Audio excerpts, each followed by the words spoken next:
தவக்காலம் 4ஆம் வாரம் செவ்வாய்க்கிழமை. முதல் வாசகம். கோவிலிலிருந்து தண்ணீர் வருவதைக் கண்டேன். அது பாயுமிடமெல்லாம் யாவும் உயிர் வாழும். இறைவாக்கினர் எசேக்கியேல் நூலிலிருந்து வாசகம். 47ஆம் அதிகாரம் 1 முதல் 9 மற்றும் 12 முடியவுள்ள இறை வார்த்தைகள். அந்நாட்களில் வானதூதர் என்னை கோவிலின் நுழைவாயிலுக்கு மீண்டும் அழைத்து வந்தார். அங்கு நான் கோவிலின் வாயிற்படியின் கீழிருந்து கிழக்கு நோக்கி தண்ணீர் வருவதைக் கண்டேன். ஏனெனில் கோவில் கிழக்கு நோக்கி இருந்தது. தண்ணீர் கோவில் மற்றும் பீடத்தின் தெற்கு பக்கத்திலிருந்து வந்தது. அவர் என்னை வடக்கு வாயில் வழியாய் அழைத்து வந்து கிழக்கு நோக்கிய வெளிவாயிலின் வெளிப்பகுதிக்கு இட்டுச் சென்றார். இதோ தண்ணீர் தெற்கு பகுதியிலிருந்து பாய்ந்து கொண்டிருந்தது. அம்மனிதர் கையில் ஓர் அளவு நூலை பிடித்து கொண்டு கிழக்கு நோக்கி சென்று 1000 முழம் அளந்தார்.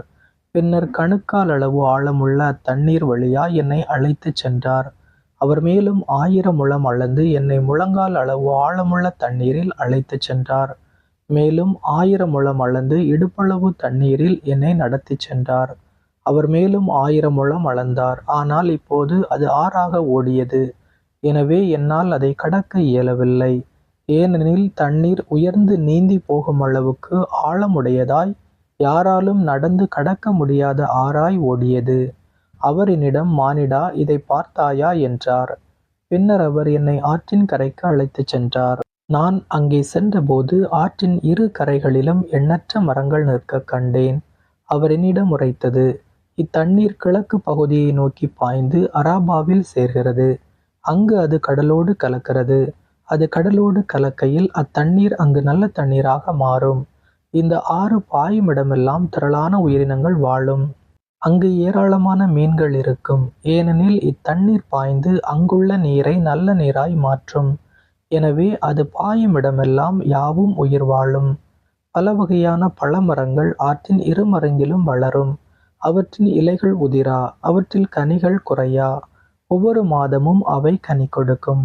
ஏனெனில் தூயகத்திலிருந்து தண்ணீர் அவற்றிற்கு பாய்கின்றது. அவற்றின் கனிகள் உணவாகவும் இலைகள் மருந்தாகவும் பயன்படும். ஆண்டவரின் அருள்வாக்கு. இறைவனுக்கு நன்றி. பதிலுரை பாடல் பல்லவி. ஆண்டவர் நம்மோடு இருக்கின்றார், நமக்கு அரணாயும் இருக்கின்றார்.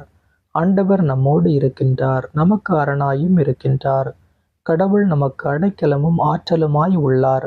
இடுக்கணுற்ற வேளைகளில் நமக்கு உற்ற துணையும் அவரே.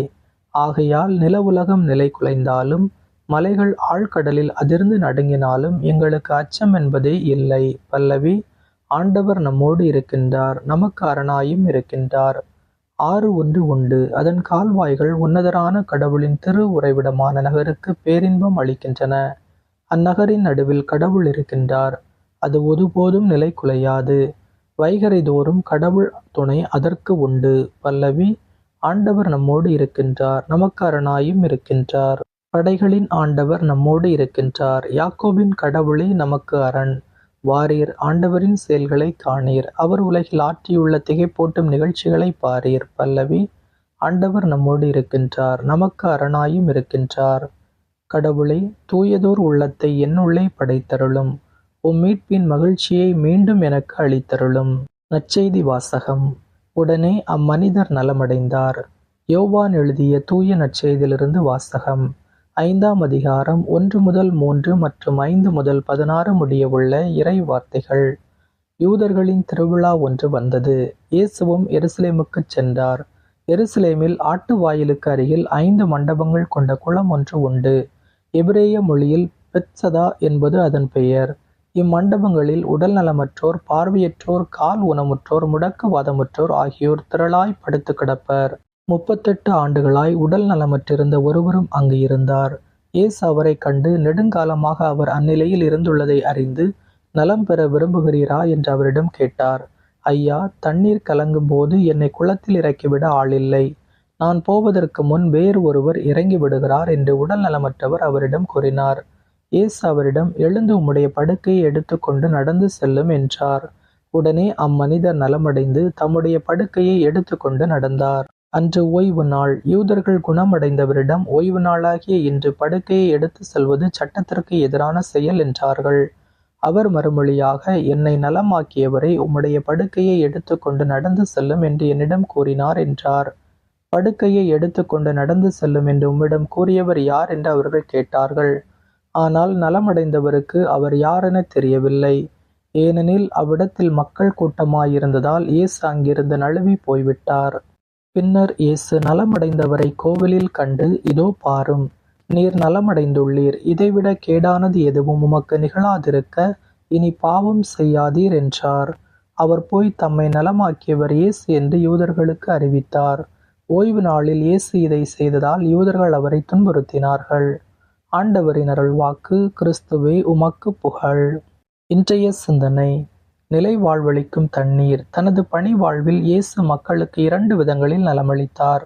தன்னை நம்பி தேடி வந்தவர்களுக்கு நலமளித்தது ஒரு விதம். தாமாகவே மனமிறங்கி மக்களுக்கு அவர் நலமளித்தது இன்னொரு விதம். இன்றைய நற்செய்தியில் இயேசு குணமளிப்பது 2வது விதம். இயேசுவின் கனிவான பார்வை நோயுற்றவர் கேட்காமலேயே ஒரு குணமாக்குதலை நிகழ்த்தி விடுகிறது. நலமற்ற அந்த மனிதரை கடந்த 38 ஆண்டுகளில் எத்தனையோ பேர் பார்த்திருப்பார்கள். அவர்களுடைய பார்வையில் எல்லாம் இல்லாத ஒரு பரிவிரக்கம் இயேசுவின் பார்வையில் வெளிப்படுகிறது. உடல் நலமற்றவருக்கு நலம் பெறும் ஆவல் உண்டா என்பதை ஆண்டவர் சோதித்தருகிறார். அவரும் சுகம் பெறும் ஆவலை வெளிப்படுத்துகிறார். நாமும் இயேசுவின் அருளை, இரக்கத்தை பெற வேண்டுமென்றால் நமது ஆவலை அவரிடம் வெளிப்படுத்த வேண்டும். நலமளித்த பின் இயேசு இனி பாவம் செய்யாதீர் என்கிறார்.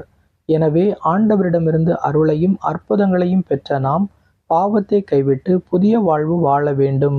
அதற்கான வரம் கேட்போம். இயேசுவுக்கே புகழ். இயேசுவுக்கே நன்றி.